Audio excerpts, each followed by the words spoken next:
Sejak tahun 2015, dana desa itu udah jadi semacam tulang punggung pembangunan di ribuan desa di seluruh Indonesia. Tapi ya gitu, program ini selalu diikutin sama satu pertanyaan besar. Ini dana beneran buat bangun desa atau malah jadi proyek bancakan baru? Nah, kalau Anda sering main media sosial, entah itu TikTok, Facebook, atau yang lainnya, pasti deh pernah lihat komentar-komentar super pedes kayak gini. Komentar yang seolah-olah ngasih gambaran kalau korupsi dana desa tuh udah parah banget, udah merajalela di mana-mana. Oke, pertanyaannya sekarang, emang bener separah itu? Apa jangan-jangan ini cuma persepsi aja? Yuk kita coba bedah bareng-bareng. Kita geser dulu dari semua kemarahan di dunia maya dan kita coba intip datanya langsung. Pertama-tama, kita pahami dulu nih narasi yang paling sering kita dengar, yang paling kenceng suaranya di publik. Tuduhan itu sebenarnya apa aja sih? Jadi ceritanya tuh begini, dana desa ini katanya dijarah secara sistematis. Yang paling sering jadi sasaran tuduhan, iya para kepala desa.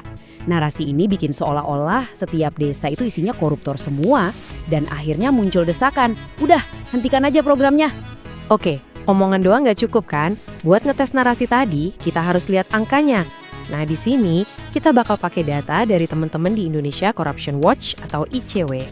Coba deh perhatikan tabel ini. Di sini kita bisa lihat jumlah kepala desa yang jadi tersangka korupsi dari tahun 2015 sampai 2022. Kalau dilihat angkanya doang, emang kelihatan naik turun ya.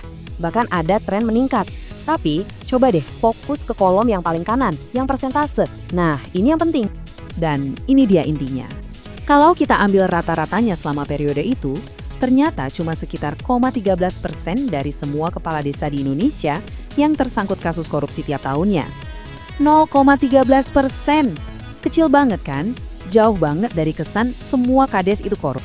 Oke, itu tadi kan dari sisi jumlah orangnya ya. Sekarang, gimana soal duitnya? Berapa sih kerugian negara yang sebenarnya? Kita ambil contoh kasus di tahun 2023. Jadi, di tahun 2023, total anggaran dana desa itu mencapai 70 triliun rupiah. Gede banget! Nah, dari angka sebesar itu, kerugian negara akibat korupsinya tercatat sebesar 162 miliar rupiah.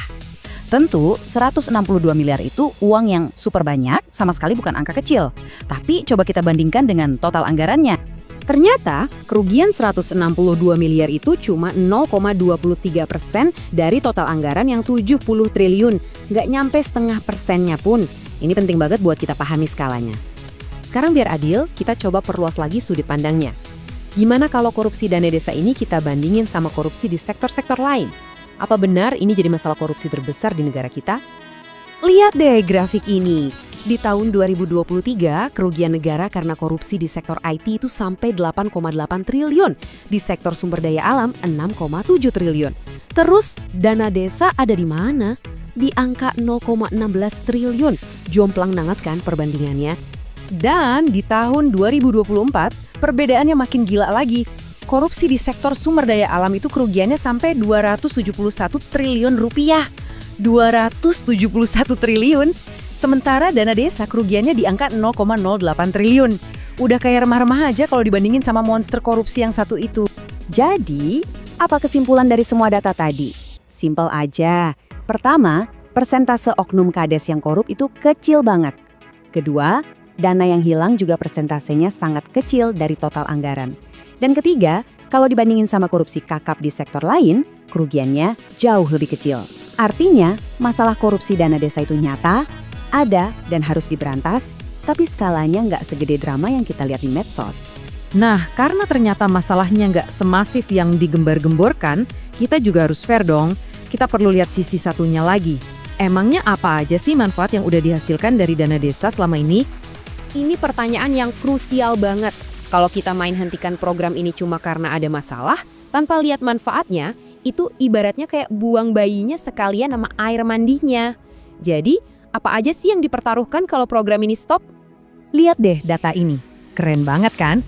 Sejak program dana desa ada, jumlah desa yang statusnya naik jadi desa maju dan mandiri itu meroket setiap tahunnya. Ini bukan cuma angka, ini bukti nyata ada kemajuan di lapangan. Manfaatnya tuh banyak banget dan terasa langsung. Mulai dari jalan baru, jembatan, irigasi, sampai pemberdayaan warganya. Angka kemiskinan di desa jadi berkurang, ada lapangan kerja baru, dan ekonomi desa jadi lebih hidup lewat BUMDes. Nah, semua inilah yang bakal hilang kalau programnya di-stop begitu saja. Oke, setelah kita lihat datanya, kita lihat juga manfaatnya, sekarang kita bisa tarik kesimpulan yang lebih jernih tentang apa yang seharusnya kita lakukan ke depan. Jadi, kita dihadapkan pada dua pilihan jalan. Jalan pertama, ikutin persepsi medsos. Anggap masalahnya super masif, nggak terkendali, dan solusinya cuma satu, hentikan total programnya. Jalan kedua, pakai data.